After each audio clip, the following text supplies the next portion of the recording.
Olá, muito bom dia a você e que a graça e a paz de Jesus esteja com você neste novo despertar com Deus. Em nosso estudo hoje, na jornada bíblica, vamos estudar o capítulo 12 do livro de Juízes com o tema Não lute contra seus próprios irmãos. Desde que o pecado entrou em nosso mundo, ele trouxe discórdia, divisão e conflitos. No início da história humana, encontramos que Caim se levantou contra seu irmão Abel e o matou. E hoje não é diferente.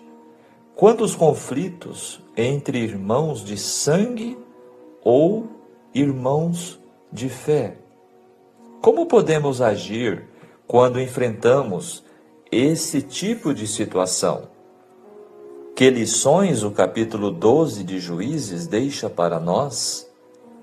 Em Juízes 12 surge um conflito entre a tribo de Jefté, Gileade e os efraimitas após a derrota dos amonitas. Juízes 12 serve como um lembrete das complexidades da liderança, dos desafios de manter a unidade e da importância da tomada de decisões sábias em tempos de conflitos. Essa é nossa introdução no estudo de hoje em Juízes capítulo 12. E você está convidado a conhecer os ensinamentos em detalhes em nossa reflexão. Agora, vamos aos comentários, à análise dos textos deste capítulo agora. Versículo 1 descreve os homens de Efraim, do oeste do Rio Jordão. Desta vez, os efraimitas foram mais odiosos e agressivos do que aconteceu um pouco atrás com Gideão, que lhes deu uma resposta branda para evitar uma guerra civil. Estudamos isto no capítulo 8. A situação agora foi bem diferente. Assim como Gideão, Jefté teve problemas com a tribo de Efraim. Diferentemente de Gideão, Jefté deixou resultar em guerra civil. Havia lastimável falta de união em Israel. O ressentimento da tribo de Efraim não teve razão de ser. Gileade e Jefté teriam rogado aos efraimitas o seu auxílio para a expulsão dos amonitas, sem sequer receber resposta. Mas, depois da grande libertação que o Senhor operou, os efraimitas indignaram-se ao perceberem que a sua posição de tribo principal passara para os gileaditas. Lembrando que a tribo de Efraim era uma das mais numerosas. A tribo de Efraim é mostrada de forma desfavorável, tanto no capítulo 8 como aqui neste capítulo e neste primeiro verso. Eram passivos em tempos de opressão e arrogantes quando outras tribos tomavam a iniciativa e obtinham vitória. Gideão foi conciliador e ignorou a grosseria deles, mas Jefté não. Jefté estava disposto a se tornar subserviente. A reclamação resultava do desejo de ser considerada como a tribo israelita líder. O orgulho levou a tribo a se ressentir de não ter tomado parte na glória da vitória. Além disso, eles negavam a Gileade o direito de ação independente e, mais ainda, o de escolher um governante. Então, continua o texto agora apresentando: fugitivos sois de Efraim.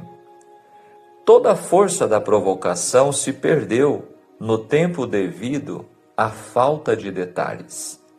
Pode ter surgido um ciúme feroz entre os manassitas, ou seja, da tribo de Manassés, que viviam a leste do Jordão, e o resto de Manassés e seus parentes próximos, que eram os efraimitas, no oeste da Palestina. Os manassitas, no leste, permitiram que a proximidade do clã e as ligações familiares definhassem e passaram a se identificar cada vez mais com as tribos pastorais de Ruben e Gade, entre as quais viviam. Por causa dessa cisma na ligação entre os membros de uma tribo, os efraimitas os provocavam, chamando-os de fugitivos, isto é, a escória e a classe mais baixa dos parentes tribais no oeste. Olha como as dificuldades surgem: ciúmes, invejas, ressentimentos, não é mesmo? Versículo 5: os gileaditas tomaram os vales do Jordão, eliminando a rota de fuga de volta para o território efraimita. Gileade estava a leste do Jordão e Efraim ao oeste. Então, agora iniciou-se um conflito. Fugitivo de Efraim. No hebraico, estas são exatamente as mesmas palavras com as quais os efraimitas insultaram os homens de Gileade pouco tempo antes. Nesse momento, os efraimitas eram os fugitivos. E agora, a estratégia era identificar: és tu efraimita? Havia uma considerável movimentação através dos vales do Jordão.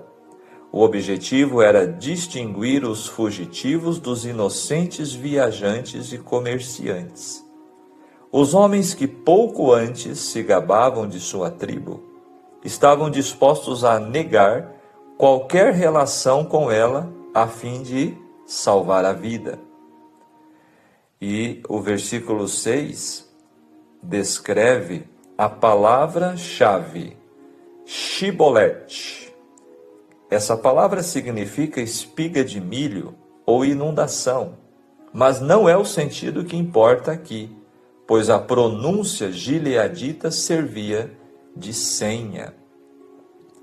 Os efraimitas falavam um dialeto hebraico com pequenas divergências na pronúncia. Embora todos eram israelitas, podemos considerar com uma comparação. No Brasil, nós temos as regiões Nordeste, Norte, Sul, Sudeste, e cada região tem uma fala, distinta. Tem uma forma que se identifica. Assim aconteceu nesse conflito. No falar, o som CH dos efraimitas se pronunciava em S. Em vez de chi, eles só conseguiam falar si, bolete, de um modo tal que não conseguiam evitar serem descobertos. Chega a ser curioso, esse episódio. Aquela derrota invalidou definitivamente as esperanças de Efraim de ser a tribo líder. Agora o verso 7 descreve que Jefté julgou a Israel por 6 anos apenas. Foi o mais curto de todos os juízes. Os juízes anteriores ficavam na liderança durante 40 até 80 anos. E a paz durava 1 ou 2 gerações. O governo abreviado de Jefté, o aumento de deuses sendo adorados e a guerra civil com Efraim contribuíram para a decadência moral cada vez maior em Israel. Aquela história, né? Cada vez mais no fundo do poço. No versículo 8, fala de Ibzan e Abdon, dois outros juízes que exibiram riqueza e poder nas tribos.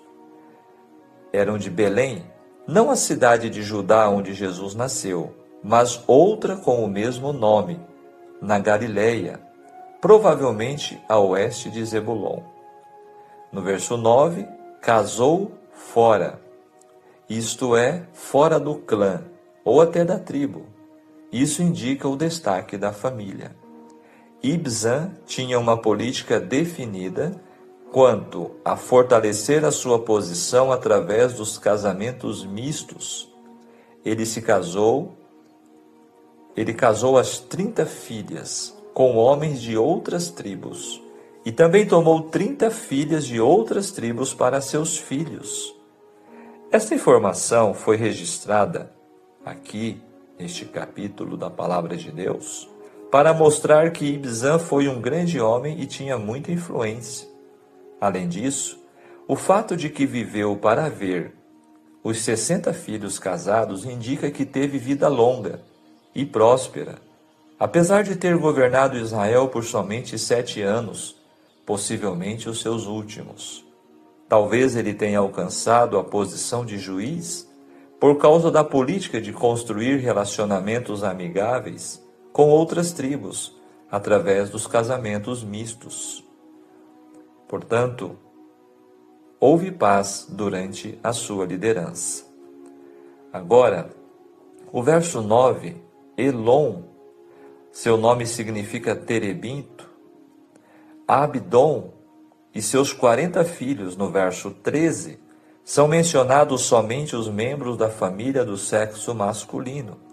Sem dúvida, ele teve muitas filhas também. Novamente, a família numerosa é citada como evidência de riqueza e posição. Também demonstra a difusão da poligamia entre aqueles que podiam custear várias esposas. De Iléu, ainda no verso 13, significa adorando. Essa é a primeira ocorrência de um nome que mais tarde se tornou famoso entre os judeus e que aparece somente aqui neste versículo. O Iléu, que aparece posteriormente, foi líder de uma das escolas de pensamento judaicas, pouco antes do tempo de Cristo, e é considerado como o maior de todos os rabis judeus. No versículo 14, descreve os 70 jumentos de Abdon, significando que tinha poder e riqueza, como uma realeza. No versículo 15, a região montanhosa dos Amalequitas. Desconhece-se o fundo histórico desta referência, a não ser nessa passagem. Os Amalequitas estão associados ao Neguebe. E fechando estes comentários, os Amalequitas fixaram residência no Neguebe, ao sul de Judá. No entanto, o nome desse local indica que em certa época eles avançaram para o norte até a região de Efraim, numa incursão que fez com que seu nome fosse atribuído a essa área particular. Eles podem ter sido derrotados lá ou um pequeno número deles pode ter sido autorizado a estabelecer-se na região em épocas anteriores. Esses são os comentários dos versículos do capítulo 12. Agora, o espírito de profecia descreve na escola de Cristo.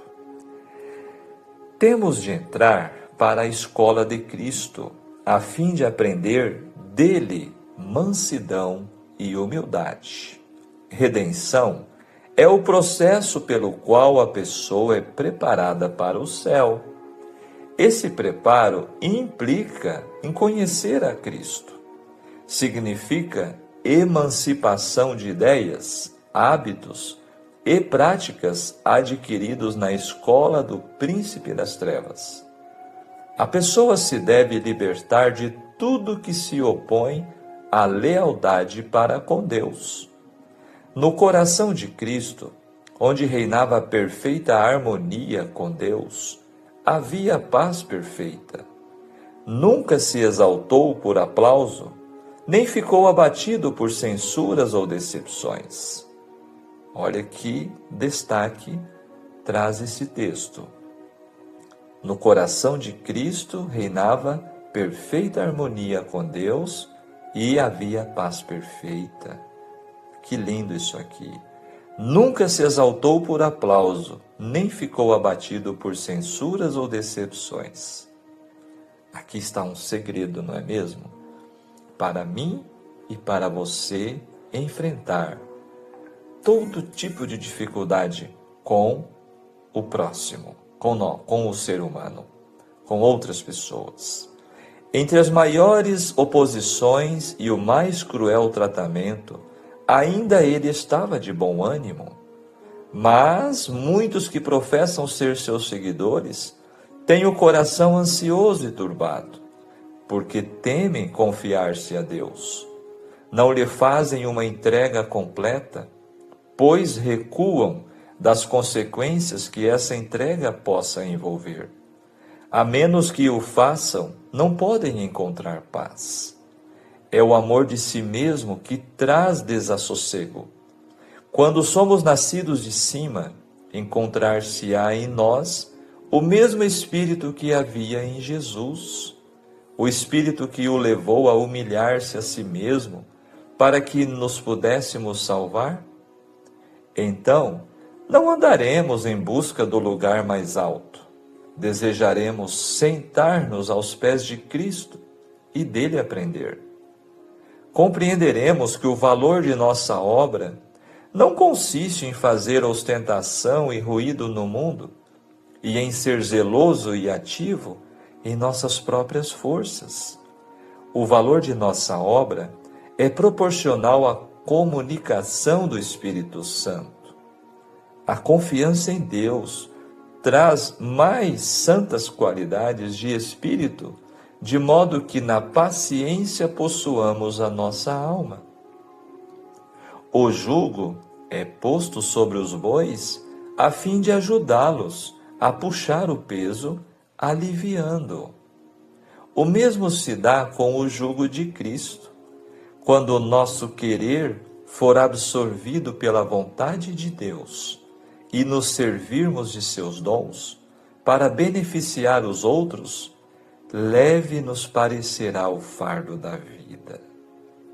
Aquele que trilha o caminho dos mandamentos de Deus anda em companhia de Cristo e em seu amor encontra paz o coração.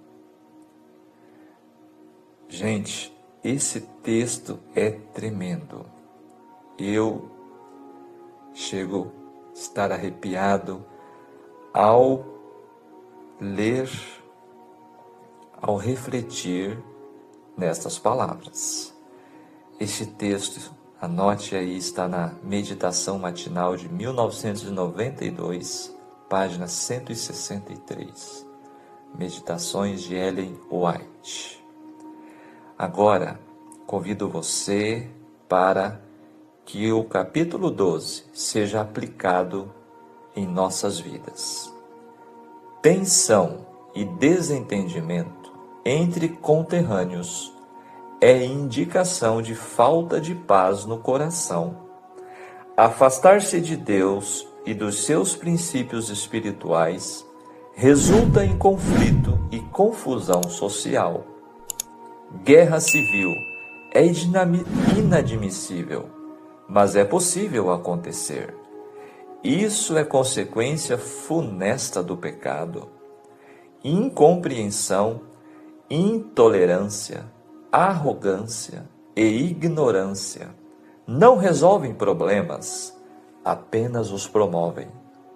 Brigas, contendas, rixas e desentendimentos geralmente não têm explicação lógica para existirem, senão como fruto do pecado que habita o coração humano. A primeira guerra começou no ambiente perfeito, ou seja, no céu, incitada por um anjo perfeito, Lúcifer, a qual migrou para a terra e hoje se chama Grande Conflito. As guerras entre nações, como temos visto em nossos dias hoje, conflitos de todos os lados, e entre irmãos, nada mais são que reflexos dessa grande guerra cósmica provocada pelo mal. Após resolver o conflito contra os amonitas, inimigos pagãos, Jefté teve que lidar com o conflito entre os efraimitas, seus irmãos. Que triste ver o povo de Deus envolvido em confusão desnecessária. A tribo de Efraim é apresentada de forma desfavorável, tanto no capítulo 8 como aqui. Eram passivos em tempos de opressão e arrogantes quando outras tribos tomavam a iniciativa e obtinham a vitória, como vimos anteriormente. 42.000 da tribo de Efraim foram mortos por incitarem uma guerra sem necessidade alguma. O orgulho ofusca a percepção, conduzindo aos orgulhosos à frustração. Jefté liderou apenas 6 anos e morreu.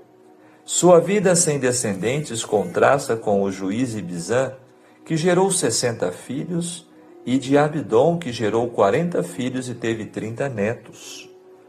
O fato de citar alguns juízes rapidamente, como no caso de Ibizã, Elon e Abidom, que reinaram mais tempo que Jefté, e utilizar mais de 50 versículos para Jefté, mostra haver um interesse divino na seleção revelada neste livro.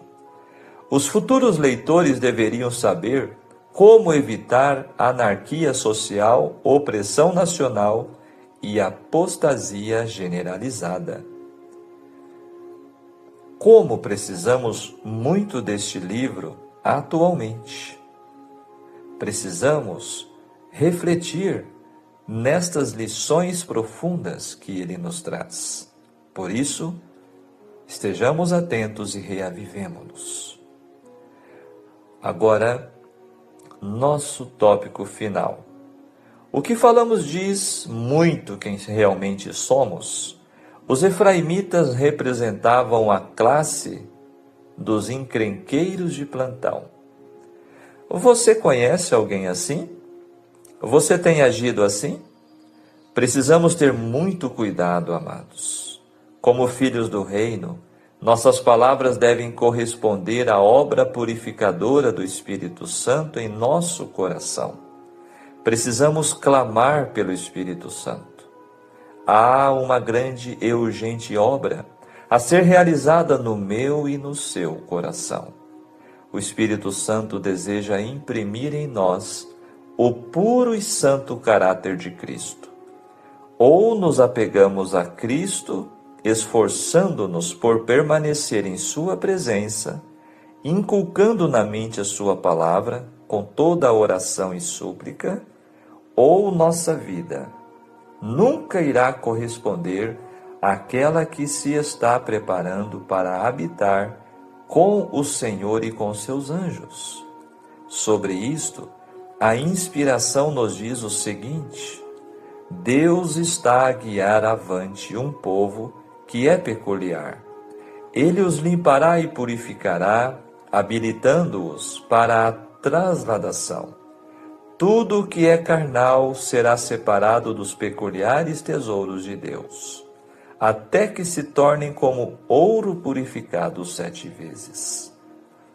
Este pensamento está no livro Testemunhos para a Igreja, volume 1, página 431. Mesmo que a nossa natureza pecaminosa por vezes nos desvie do caminho que o Senhor nos traçou, a sua palavra é poderosa para nos trazer de volta ao caminho eterno. Gostaria de saber o que Deus deseja que ocupe o seu coração e os seus pensamentos? Diante destes ensinos, dessas lições profundas que o capítulo 12 nos traz, atente para este conselho de Paulo aos Filipenses, capítulo 4, verso 8. Finalmente, irmãos, tudo que é verdadeiro, tudo que é respeitável, tudo que é justo, tudo que é puro, tudo que é amável, tudo que é de boa fama, se alguma virtude há e se algum louvor existe, seja isso o que ocupe o vosso pensamento. Se assim o fizermos, nossas palavras e nossa vida exprimirão a linguagem do céu. Vigiemos e oremos. Amém. Que capítulo fantástico! Que lições maravilhosas para nós. Leve este pensamento com você hoje. Seja agradecido e pronto a ajudar. Que Deus nos abençoe. Que possamos, durante as horas do dia, digerir estes ensinamentos da Palavra de Deus. Que possamos passar refletindo em tudo o que aprendemos agora. Vamos falar com Deus. Maravilhoso Deus, querido Pai Celestial, muito obrigado, Senhor, pelo dom da vida, pelo despertar, pela sua proteção, pela sua graça e misericórdia. Obrigado, Senhor, pelos ensinamentos valiosos da sua palavra, por estes ensinos que recebemos agora neste capítulo, neste estudo. Senhor, abençoe, ajude cada um de nós a enfrentarmos os conflitos, os desafios desta vida tão atribulada, com sabedoria, com a direção do Teu Espírito Santo. Coloque, Senhor, em nós Tua paz para que possamos refletir a outros diante dos conflitos. Perdoe-nos, fica conosco em nome de Jesus. Amém. Que Deus te abençoe, que Deus te guarde. Tenham todos um ótimo dia e se você sentiu a voz de Deus a falar com você no estudo de hoje, deixe seu like, compartilhe, deixe o seu comentário também e participe da nossa jornada bíblica dia a dia. Um grande abraço. Tchau, tchau.